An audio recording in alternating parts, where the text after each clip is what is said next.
You don't have a lack of time. You don't have a lack of opportunities. You have a habit of overthinking everything. You think so much that you never start. You plan, you imagine. You wait for the right moment. And while you're stuck in your head, life keeps moving without you. Look at your own life. How many things did you delay?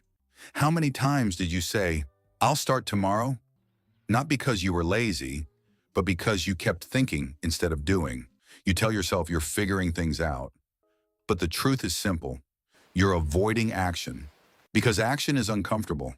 Action has risk. Action can make you fail. Thinking feels safe. Action feels real.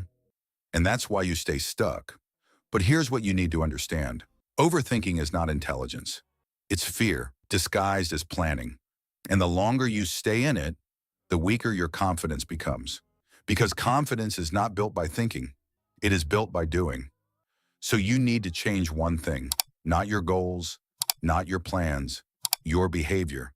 The moment you catch yourself overthinking, you move immediately. No perfect plan, just one small action. Send the message. Start the workout. Open the laptop, because action breaks the loop.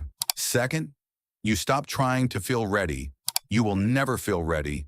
The people you admire, they don't feel ready either. They just move anyway. Third, set a simple rule. If it takes less than 5 minutes, do it instantly. No thinking, no delay. This builds momentum, and momentum kills overthinking. Because once you start moving, your mind becomes quieter.